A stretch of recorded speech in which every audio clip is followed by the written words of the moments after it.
पूरे 1 महीने तक अपने पति को घुटनों पर बैठकर माफी मांगते ना देखने के बाद अपने पहले प्यार के साथ वक्त बिता रही प्रेसिडेंट पत्नी को आखिरकार कुछ गड़बड़ महसूस हुई। उसने अपने असिस्टेंट से पूछा, मैंने जानबूझकर तलाक के पेपर्स पर साइन किए थे ताकि उसे पता चले कि उसकी कोई अहमियत नहीं है। क्या उसने कोई तमाशा नहीं किया? लेकिन असिस्टेंट एकदम हैरान था। मैं मिस्टर ग को आपसे तलाक लिए 2 महीने हो चुके हैं, क्या आपको नहीं पता? तब सुमेंग्याओ को याद आया कि 3 महीने पहले जब उसने 99वीं बार अपने पहले प्यार के लिए मुझसे तलाक मांगा था तो मैंने मुस्कुराते हुए साइन कर दिए थे। सुमेंग्याओ को लगा कि मैं पहले की तरह सिर्फ उसे डराने के लिए नाटक कर रहा हूं।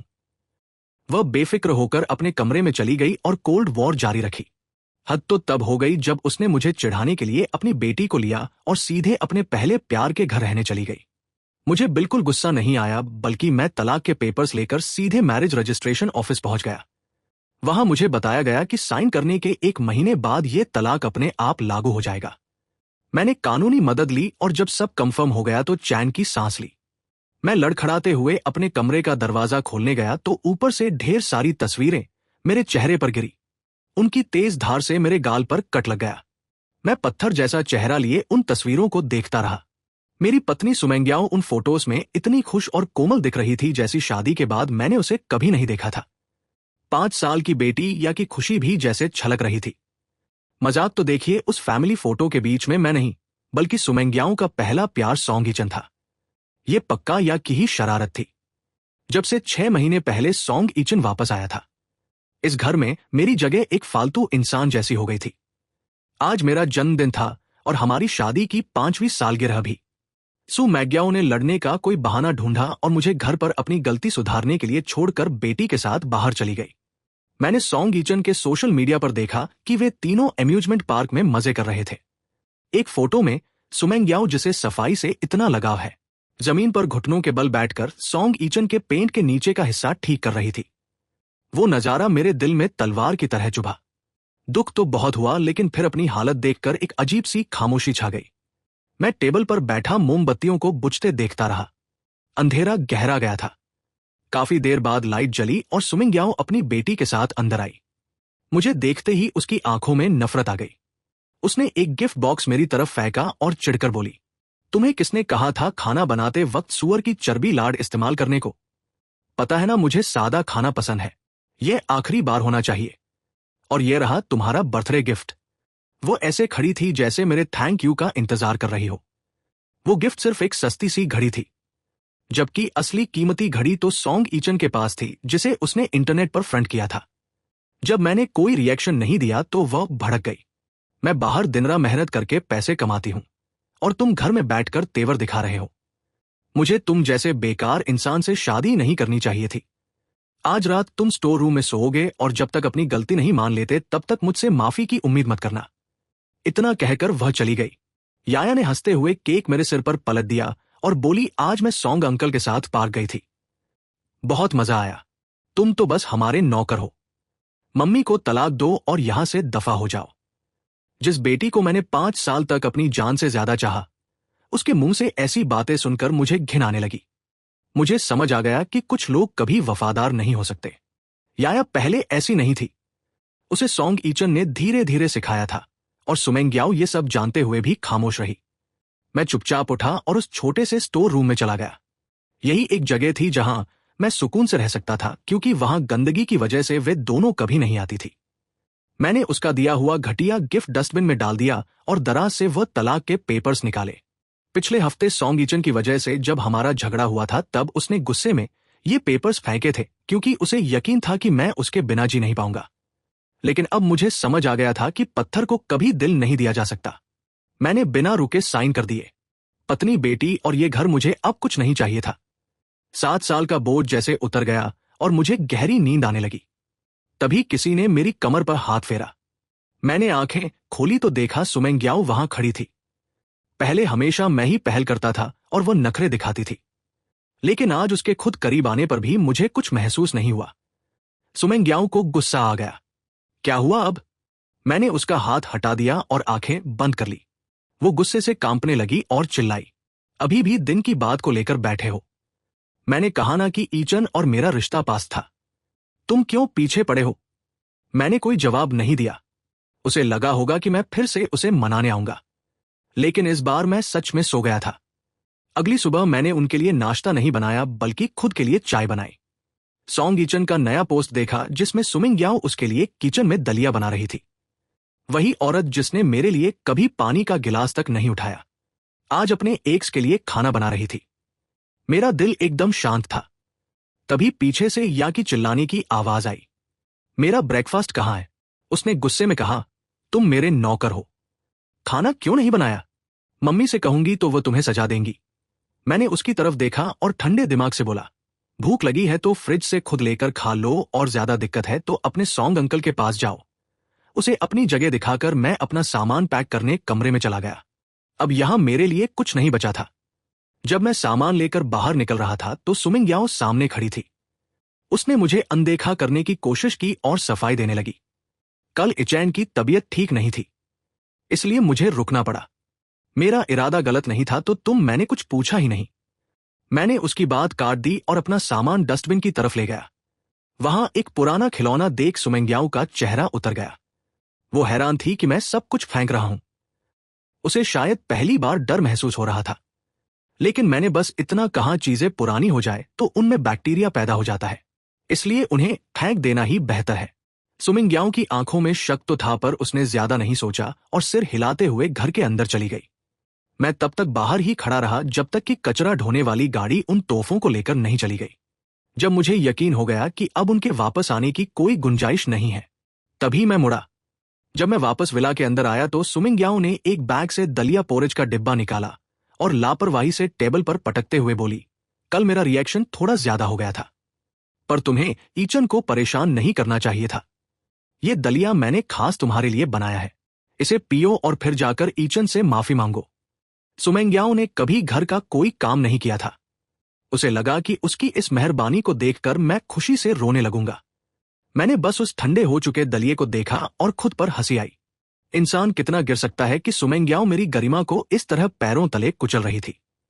ये और कुछ नहीं बल्कि सोंग किचन का बचा हुआ खाना था जिसे सुमिंग याओ मेरे लिए इनाम की तरह लेकर आई थी। मैं चुपचाप देखता रहा। मैंने कोई जवाब नहीं दिया। सुमिंग याओ चिढ़ गई और गुस्से में बोली, आखिर तुम चाहते क्या हो? मैंने तुम्हें सुधरने का मौका दिया है, ज्यादा भाव मत खाओ। बाहर पैसे कमाते कमाते मैं पहले ही थक जाती हूं। अब तुम घर में ये तमाशा मत करो। मैंने शांति से कहा, मुझे सी फूड से एलर्जी है। सुमिंग याओ ठिठक गई।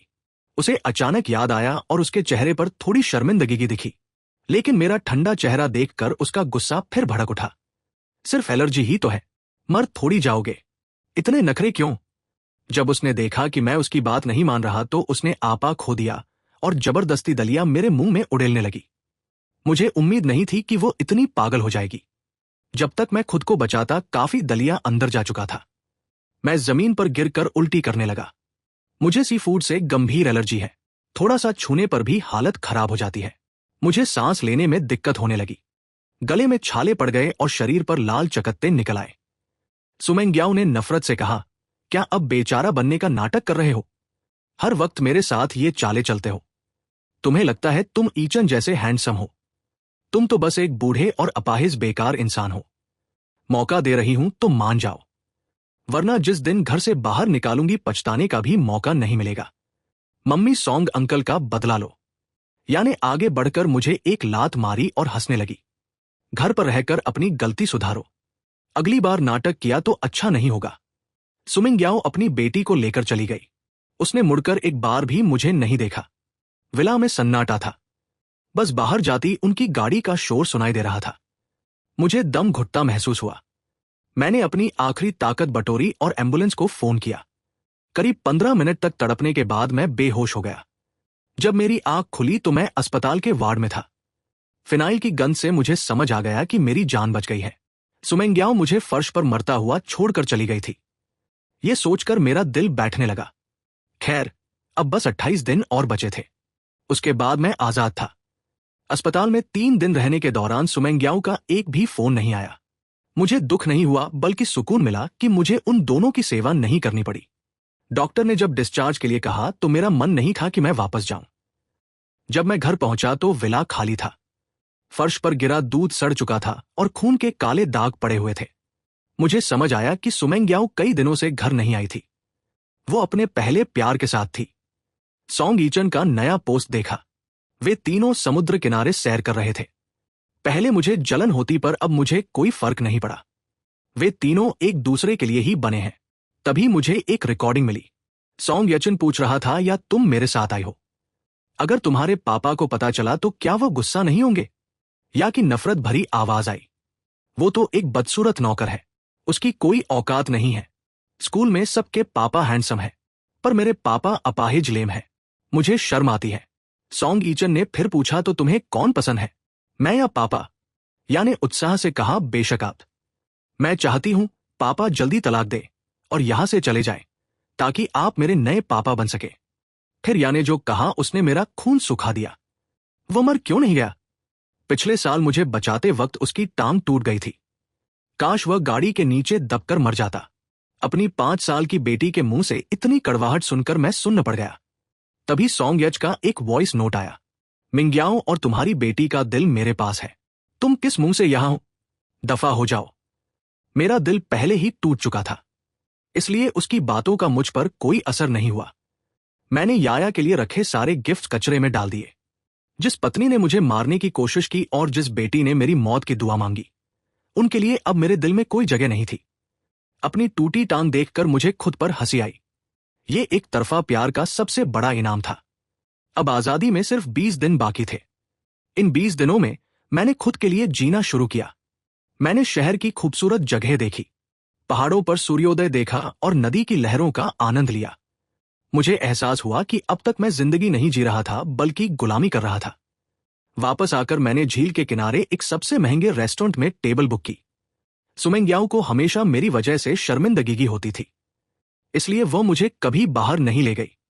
लेकिन इन सालों में मैंने काफी पैसे बचाए थे और कंपनी में मेरी हिस्सेदारी शेयर्स भी थी। मैं अपनी मील एंजॉय कर ही रहा था कि तभी वे तीनों वहां आ गए। वे तीनों एक साथ बहुत अच्छे लग रहे थे। वहां मौजूद लोग सुमेंग्याओ से कहने लगे, मैम आपके पति तो बहुत हैंडसम है, आप इन्हें छुपाकर क्यों रखती थी? सुमेंग्याओ ने सॉन्ग ईचन की तरफ देखा और मना नहीं किया, या भी उसे पापा पापा कहकर बुला रही थी। मैं पास ही बैठा था पर उन्होंने मुझे नहीं देखा। सॉन्ग ईचन ने मुझे देख लिया और जानबूझकर सुमेंग्याओ के करीब जाकर उसे किस किस करने लगा। पूरा रेस्टोरेंट तालियां बजा रहा था और मैं बस शांति से अपनी ड्रिंक पीते हुए उन्हें देख रहा था।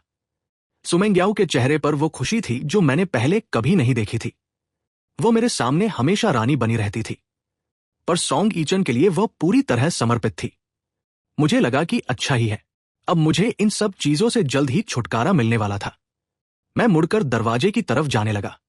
मुझे यकीन था कि सुमेंग्याओ आज रात घर लौटते ही खुद तलाक की बात छेड़ेगी। जैसे ही उसने सिर उठाया, उसकी नजर मुझ पर पड़ी। उसके चेहरे पर घबराहट की एक लहर दौड़ गई और वो अनजाने में ही अपनी जगह से उठने लगी। उसने शायद सपने में भी नहीं सोचा था कि इस रेस्टोरेंट में मैं उसे हाथों पकड़ लूंगा। सॉन्ग ईचन ने मेंग्याओ के चेहरे के भाव पढ़ लिए। उसे ये देखकर जलन हुई कि वो मुझ जैसे लंगड़े की इतनी परवाह कर रही है। उसने तुरंत मासूम बनने का नाटक किया और आह भरते हुए बोला, सॉरी, तुम इतनी खूबसूरत हो कि मैं खुद को रोक नहीं पाया। अभी जो शख्स गया वो शायद गो ही था। उसे पक्का गलतफहमी हो गई होगी। मैं जाकर उससे माफी मांगता हूं। सुमेंग्याओ ने चिढ़ते हुए कहा, उसे घर पर रहकर अपनी गलतियों पर पछताना चाहिए, पर उसे तो बस जलन और शक करने से फुर्सत नहीं है। उसे छोड़ो, जो सोचना है सोचने दो। कह तो उसने दिया, लेकिन उसके दिमाग में मेरी वही उदास तस्वीर घूम रही थी। उसका मन बेचैन हो गया और सॉन्ग ईचन की बातें उसके कानों तक पहुंचना बंद हो गई। उसने घबराकर मुझे मैसेज किया, तुम कहां हो? सॉन्ग ईचन को लगा था कि उसने बाजी मार ली है, लेकिन बाकी की मीटिंग में उसका ध्यान कहीं और ही था। वो बार बार अपना फोन चेक कर रही थी कि मेरा कोई रिप्लाई आया या नहीं। पार्टी खत्म होते ही मेंग्याओ अपनी चिड़चिड़ी बेटी को लेकर घर की तरफ भागी। उसने इचन का फिल्म देखने का ऑफर भी ठुकरा दिया। मैं अभी घर पहुंचा ही था कि वो पीछे से अंदर आ गई। हमारी नजरें मिली। उसने एक गहरी सांस ली, जैसे वह मेरे तमाशा शुरू करने का इंतजार कर रही हो। लेकिन मैं बिल्कुल शांत था। उसे मेरी ये खामोशी बड़ी अजीब और डरावनी लगी। उसे गुस्सा आ रहा था क्योंकि वह सिर्फ अपने मन का बोझ कम करने के लिए यह को छोड़कर जल्दी घर आई थी।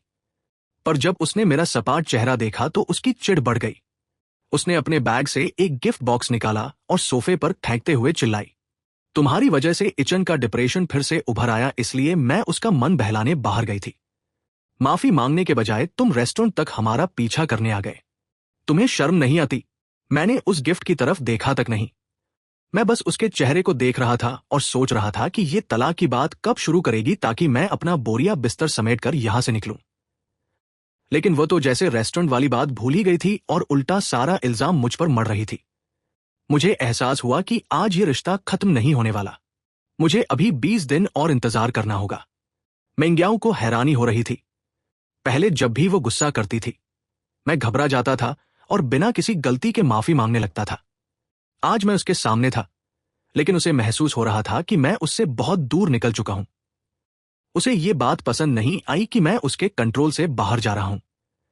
वो बोली, मैंने कितनी बार कहा है कि ये चैन सिर्फ मेरा दोस्त है, तुम पीछे क्यों पड़े हो? थोड़ा खुद को सुधारने पर ध्यान क्यों नहीं देते? मैं मुस्कुराया और कहा, तुम सही कह रही हो, अब मुझे खुद को सुधारना ही होगा। वो ठिठक गई। उसे लगा मैं जलन के मारे ये सब कह रहा हूं। उसने गुस्से में टेबल पर रखा सारा सामान नीचे गिरा दिया। मैंने उसे रोका नहीं, बस चुपचाप देखता रहा। उसने दांत पीसते हुए कहा, यह चेहरा बनाना बंद करो। मैं काम से थक कर घर आती हूं और ऊपर से तुम्हारा यह बर्ताव। खुद सोचो, मेरे बिना क्या तुम ये ऐशो आराम वाली जिंदगी जी पाते? अगर बेटी का ख्याल ना होता तो मैं तुम्हें कब का घर से निकाल देती। तुम जैसे अपाहिज तो सड़क पर भूखे मर जाएंगे। उसके इन हमलों का मुझ पर कोई असर नहीं हुआ।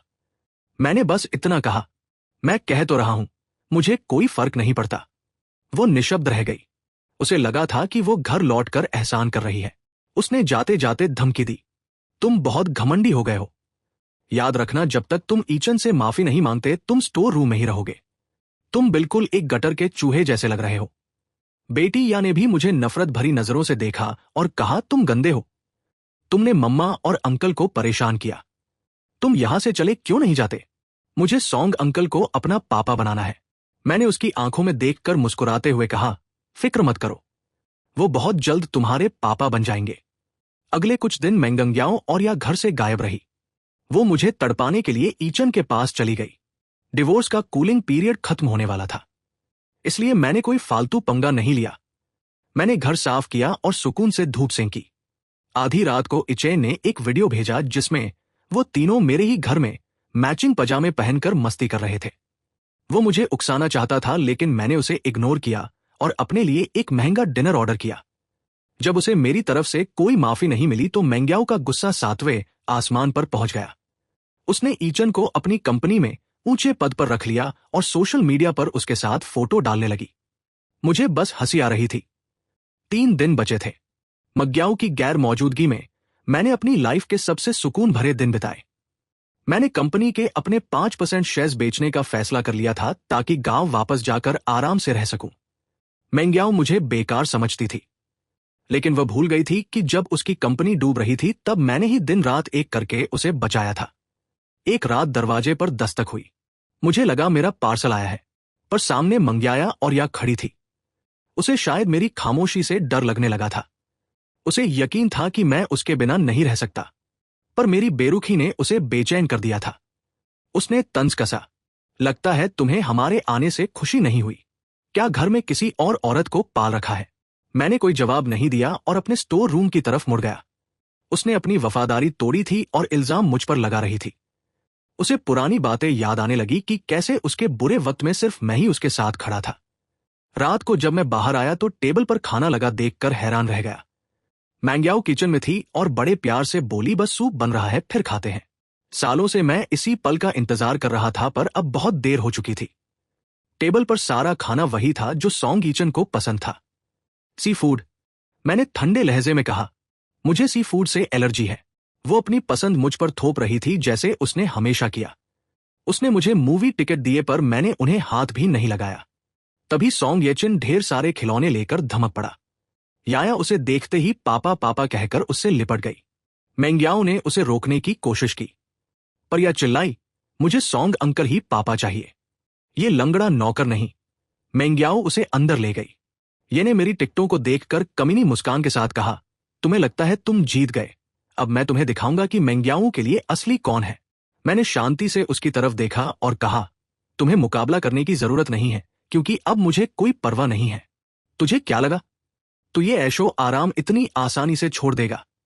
पिछली बार मैंने ही मंग्याओं से कहकर तुझे वसी फूड वाली खिचड़ी खिलाई थी। कैसा लगा था? उसकी बात सुनकर मेरा शरीर कांप उठा। मैं सॉन्ग ईचन को देख रहा था और मन ही मन टूट गया था। सॉन्ग ईचन तक को याद था कि मुझे सी फूड से एलर्जी है, पर सुमेंग्याओ इतनी बेवकूफ थी कि उसकी चालों में आकर मुझे ही मारने चली थी। उसे मेरी कितनी कम परवाह थी। इससे पहले कि मैं कुछ बोल पाता, मेंग्याओ बेटी के साथ बाहर आई और सख्त लहजे में बोली, गुहू आई, मैंने याया को समझा दिया है, वो बहुत जिद्दी हो गई है। मैं कपड़े बदल लूं, फिर फिल्म देखने चलते हैं।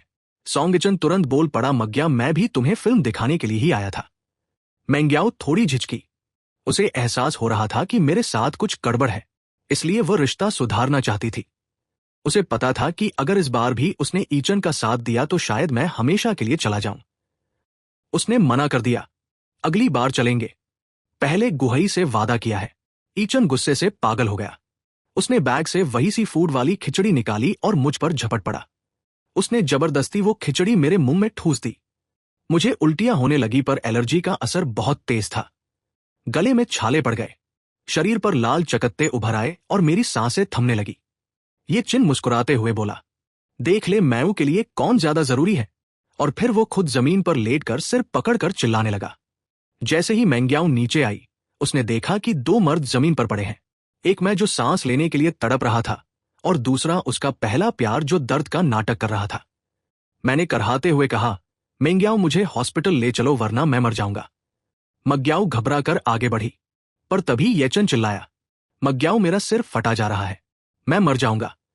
याया ने मेरी तरफ इशारा करके झूठ बोला, मम्मा इसने सॉन्ग अंकल को चढ़ाया और अब नाटक कर रहा है, अंकल को हॉस्पिटल ले चलो। मेंग्याओ ने नफरत से मुझे देखा और बोली, तुमने मेरा भरोसा तोड़ दिया। मैं तुम्हें दूसरा मौका देना चाहती थी, पर तुम इसके लायक नहीं हो। वो बिना कुछ सुने ईचन को लेकर चली गई। मैं फर्श पर लेटा छत को देख रहा था। जब मेरी अपनी बेटी ने ही सफेद झूठ बोल दिया तो मेरा बचा कुचा संसार भी अंधेरे में डूब गया। मैंने हार नहीं मानी। घिसटते हुए स्टोर रूम तक गया, डॉक्टर की दी हुई दवा ली और एम्बुलेंस को फोन किया। जब अस्पताल में आंख खुली तो वही पुराने डॉक्टर सामने थे। उन्होंने बस इतना कहा, आजकल के जवान जान से खेलना पसंद करते हैं। तलाक का कूलिंग पीरियड खत्म होने वाले दिन मैं डिस्चार्ज हुआ। मेंग्याओं का कोई फोन नहीं आया। घर पहुंचकर मैंने सबसे पहले टेबल पर तलाक के कागजात रखे। फर्श पर वो सूखी हुई खिचड़ी अभी भी मेरा मजाक उड़ा रही थी। मैं अपना बैग उठाकर सीधा रेलवे स्टेशन पहुंचा। तभी मंग्याओं का फोन आया। वह चिल्लाई, गुहू आई, तुम कितने पत्थर दिल हो। तुम्हारी वजह से येचन की हालत खराब है और तुम छिपे बैठे हो। अगर माफी नहीं मांगी तो मैं तलाक दे दूंगी। मैं हंसा और कहा, तुम्हारी इच्छा पूरी हो। पीछे से स्टेशन का अनाउंसमेंट गूंजा, आप कहां हैं? मेंग्याओं की आवाज में घबराहट थी। मैंने फोन काट दिया, सिम कचरे में फेंकी और ट्रेन में बैठ गया। मैं अपने पुश्तैनी घर वापस आ गया। समंदर किनारे एक छोटा सा कस्बा। माँ बाप के गुजरने के बाद वो घर खंडहर हो गया था। मैंने उसे ठीक कराया, फूल पौधे लगाए और 1 महीने में उसे एक सुकून भरा आशियाना बना दिया। अब मुझे सुबह 5 बजे उठकर उनके लिए नाश्ता नहीं बनाना पड़ता था, नहीं रात भर जागकर मेंग्याओं के लिए सूप तैयार करना पड़ता था। अब कोई मेरी बनाई डिश मेरे सिर पर नहीं डालता था। आजादी की इस हवा ने मुझे नया जीवन दिया। 1 महीने तक मैं बस सोता रहा और चाय पीकर समंदर देखता रहा। मेरा चेहरा चमकने लगा था। मैंने अपनी डिजाइनिंग की प्रैक्टिस फिर शुरू की। दरअसल मेमो के लिए मैंने एक बड़ा करियर ऑफर ठुकरा दिया था, पर अब मैं अपने शौक को अपना काम बना चुका था। मैंने समंदर से प्रेरित होकर एक आर्ट वर्क बनाया जिसका नाम था द ओशन। वो इतना हिट हुआ कि सोशल मीडिया पर रातों रात लाखों फॉलोअर्स बढ़ गए। कई क्लाइंट मुझसे मिलना चाहते थे, जिनमें से एक महिला की आवाज फोन पर बहुत शालीन थी, पर मैंने मिलने से मना कर दिया। एक दिन समंदर किनारे टहलते हुए पुलिस का फोन आया। क्या आप गुह बोल रहे हैं? आपकी बच्ची मिल गई है। पुलिस स्टेशन में जब मैंने उस छोटी लड़की को देखा तो दंग रह गया। वो या नहीं थी, वो अनान थी। मुझे याद आया जब मेरा एक्सीडेंट हुआ था और या ने मुझे मरने के लिए छोड़ दिया था। तब अस्पताल में यही छोटी बच्ची और उसकी मां मुझसे मिलने आते थे। अनान की मां कैंसर की आखिरी स्टेज पर थी और अस्पताल के पास खून बेचती थी। अनान ने कभी अपने पापा को नहीं देखा था। जब उसने देखा कि मैंने अपनी बेटी को बचाने के लिए अपना पैर गवा दिया तो उसे लगा कि शायद दुनिया के सारे पापा अच्छे होते हैं। अस्पताल से निकलने के बाद मुझे पता चला था कि उसकी मां की मौत हो गई और अनान कहीं खो गई। उस वक्त मैं मेंग्याओ के झगड़ों में इतना उलझा था कि उसे ढूंढ नहीं पाया, पर आज वह मेरे सामने थी। अनान मुझे देखते ही दौड़कर गले लग गई और रोते हुए बोली, पापा। मैंने उसके छोटे से सिर पर हाथ फेरा। मेरी आंखें नम थी पर मैंने उसे सुधारा नहीं। उसे लेकर घर आ गया। पूछने पर पता चला कि मां की मौत के बाद उसे कोई बहला फुसा कर ले गया था और उसे साउथ ईस्ट एशिया में बेचने की फिराक में था। शुक्र है कि उस गैंग में आपसी लड़ाई हो गई और उसे मौका मिल गया। वो भागकर पुलिस के पास गई और बस इतना कहा कि उसके पापा का नाम गुहुआई है।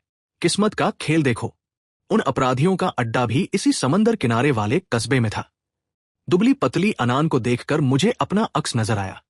दो रूहें जिन्होंने अपनों को खोया था और जो किस्मत के हाथों खिलौना बनी थी।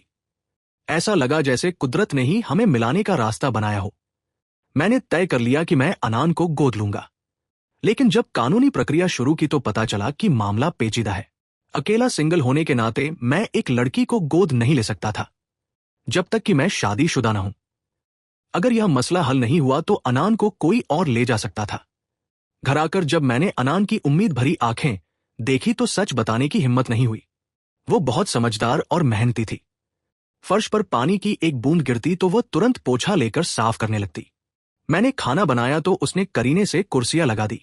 शाम को जब हम समंदर किनारे टहलने जाते तो वो आगे आगे दौड़ती और पीछे मुड़कर मुझे बुलाती। डूबते सूरज की सुनहरी रोशनी में ऐसा लगता जैसे कोई सपना सच हो रहा हो। मैंने अपनी सगी बेटी या के साथ जो खुशी कभी महसूस नहीं कि वो मुझे अनान में मिल रही थी। रेत पर बैठे हुए अनान ने अपनी चमकती आंखों से पूछा, क्या मैं आपको पापा कह सकती हूं? मेरा गला भर आया और मैंने सिर हिला दिया। उसने फिर पूछा, क्या आप भी उस हेवन स्वर्ग नाम की दूर वाली जगह चले जाओगे? मैंने उसके सिर पर हाथ रखकर मना किया। उसने चैन की सांस ली और मेरा हाथ पकड़कर चिपक गई। मैंने अपनी पत्नी और बेटी को खोया था, पर भगवान ने मुझे एक नई बेटी भेज दी थी। लेकिन गोद लेने की कानूनी शर्त ने मुझे उलझन में डाल दिया था। क्या मैं सिर्फ अनान के लिए किसी से भी शादी कर लूं? मुझे उस महिला क्लाइंट का ख्याल आया जो बार बार मिलना चाहती थी, पर मैंने खुद को कोसा। मैं अपनी मजबूरी के लिए किसी की जिंदगी क्यों खराब करूं? मैंने कई मैचमेकर्स बिचौलियों से बात की, पर मेरा लंगड़ा होना सुनकर सबने मना कर दिया। एक दिन हम समंदर किनारे पेंटिंग करके लौट रहे थे कि दो लोगों ने हमारा रास्ता रोक लिया। वो दो चेहरे जिन्हें देखकर मुझे बुरे सपने आते थे। सुमेंग्याओं और या 4 महीने बाद उन्हें देखकर मेरा दिल धक से रह गया। डर की पुरानी छाया फिर से लौटने लगी थी। पर जैसे ही अनान के नन्हे हाथ की गर्माहट महसूस हुई, मैं तन कर खड़ा हो गया। अब मैं अपने घर में था, अपनी जड़ों के पास। बहुत नाटक हो गया। सुमेंग्याव ने उसी घमंडी और बदतमीज लहजे में कहा, चलो सामान पैक करो और घर चलो। मैं उसकी बेवकूफी पर हंस पड़ा। मैंने पलटकर उसकी आंखों में देखा और ठंडे लहजे में कहा, सुमेंग्याओ, शायद तुम भूल गई हो, हमारे तलाक को 5 महीने बीत चुके हैं। उसने सिर हिलाया। मुझे पता है तुम सिर्फ जलन के मारे घर नहीं आ रहे थे। अब मैं खुद तुम्हें लेने आई हूं। तुम्हारी ईगो को संतुष्ट करने के लिए इतना काफी है। अब और दिखावा बंद करो। बिना मेरी बात सुने वो आंगन में घुस गई और नफरत से चारों तरफ देखते हुए बोली, ये जगह कितनी छोटी है। क्या ये 100 गज भी है? अगर तुम्हें ये फालतू पेड़ पौधे उगाने और बेकार पड़े रहने का इतना ही शौक है तो घर चलो। मैं तुम्हें 400 गज का बंगला दिलवा दूंगी। घर के काम के लिए नौकर रख लेंगे। तुम बस मेरा और या का ख्याल रखना। उसकी बातें सुनकर मेरा खून खौल उठा। सुमेंग्याओ, क्या तुम्हें इंसान की भाषा समझ नहीं आती? हम अलग हो चुके हैं, अब यहां से दफा हो जाओ। मेंग्याओं का चेहरा गुस्से से तमतमा उठा, पर तभी या बीच में बोल पड़ी। उस छोटी सी बच्ची की आवाज में जहर भरा था। लंगड़े मम्मा खुद लेने आई हैं।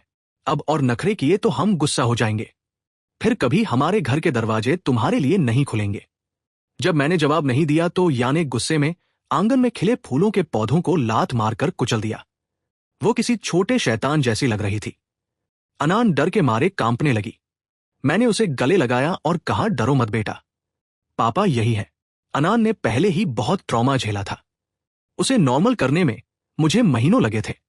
याया ने जब देखा कि मैं किसी और बच्चे को प्यार कर रहा हूं तो वो चिल्लाई, ये कौन है?